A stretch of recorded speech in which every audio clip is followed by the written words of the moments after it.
Assalamualaikum warahmatullahi wabarakatuh. Alhamdulillah hamdan katsiran tayyiban mubarakan fih. Rabbana lakal hamdu kama yanbaghi li jalali wajhikal karim wa 'azimi sultanik.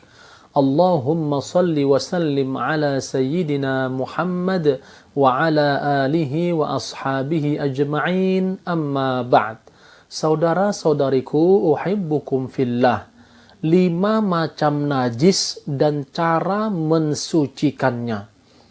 Pertama, diriwayatkan dari Abu Hurairah radhiyallahu an tentang cara membersihkan kotoran pada alas kaki. Ia berkata, Rasulullah sallallahu alaihi wasallam bersabda, "Idza wati'a ahadukum bina'lihi al-adha fa inna at-turaba lahu tahur." Jika salah seorang di antara kalian menginjak kotoran dengan sandalnya, maka tanah menjadi pensuci baginya. Hadis sahih riwayat Abu Daud.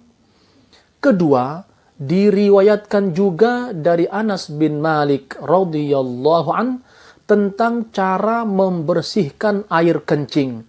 Ia berkata, Ja'a a'rabiyun fabala fi ta'ifatil masjid fazajarahun nas fanahahumun nabiyyu sallallahu alaihi wasallam falamma qada baulahu amaran nabiyyu sallallahu alaihi wasallam bidhanubin min ma'in fa'uhriqa alaih.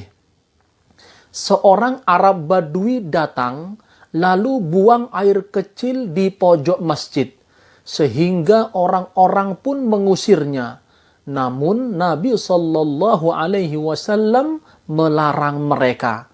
Setelah orang itu selesai dari buang air kecil, maka Nabi Shallallahu Alaihi Wasallam meminta agar diambilkan air 1 timba lalu disiramkan pada bekas air kencingnya. Hadis riwayat Al-Bukhari. Ketiga, Abu Samhi radhiyallahu an menyebutkan tentang cara membersihkan air kencing bayi.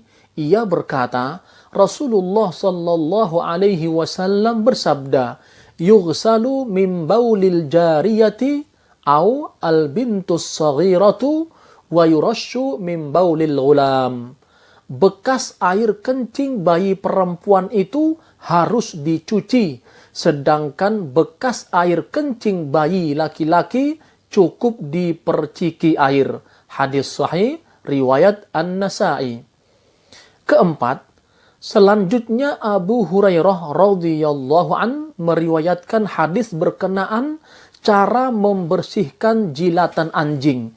Ia berkata, Rasulullah sallallahu alaihi wasallam bersabda, "Tahuru ina'i ahadikum idza walagha fihi al-kalbu ay yaghsilahu 7 marratin ulahunna bit-turabi." Sucinya bejana salah seorang di antara kalian jika ia dijilat oleh anjing adalah dengan mencucinya 7 kali, yang pertama dengan tanah. Hadis riwayat Al-Bukhari. Sementara dalam hadis lain disebutkan fal yuriqhu, maka hendaklah ia menggosoknya. Hadis riwayat Al-Bukhari dan Muslim. Kelima, diriwayatkan dari Ali bin Abi Thalib radhiyallahu an berkenaan cara membersihkan madhi. Ia berkata, Kuntu rajulan madza'an wa kuntu astahyi an as'alan nabiyya sallallahu alaihi wasallam limakani ibnatihi fa amartu al-Miqdad bin al-Aswad fasa'alahu faqal yaghsilu dzakarahu wa yatawadda. Aku adalah lelaki yang sering keluar madhi, namun aku malu untuk bertanya kepada Nabi sallallahu alaihi wasallam karena kedudukan putri beliau alaihi salatu wasalam. Maka aku pun menyuruh Al-Miqdad bin Al-Aswad agar bertanya kepada beliau. Beliau pun menjawab, hendaknya ia mencuci kemaluannya dan berwudu.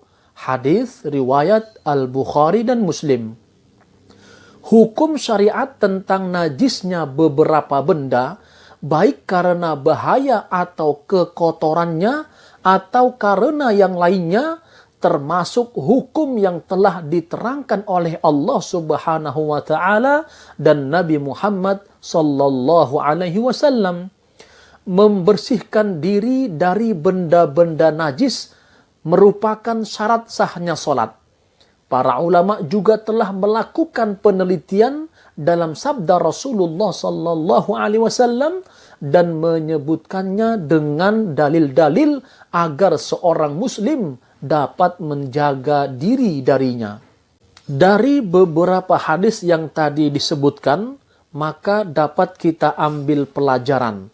Pertama, najisnya air kencing dan kotoran manusia. Kedua, pada asalnya menghilangkan najis itu dengan air, namun untuk membersihkan alas kaki cukup dengan menggosokkannya pada tanah.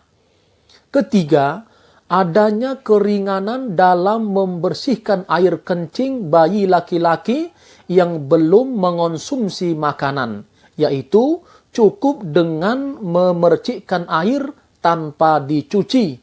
Namun, jika air kencing bayi perempuan, maka tetap wajib dicuci. Keempat, najisnya bekas jilatan anjing dan wajib mencuci benda yang terkena jilatannya sebanyak 7 kali. Yang pertama dengan menggunakan tanah. Kelima, najisnya madhi. Hanya saja untuk membersihkannya cukup dengan memercikkan air padanya kemudian berwudu. Wassalamualaikum warahmatullahi wabarakatuh.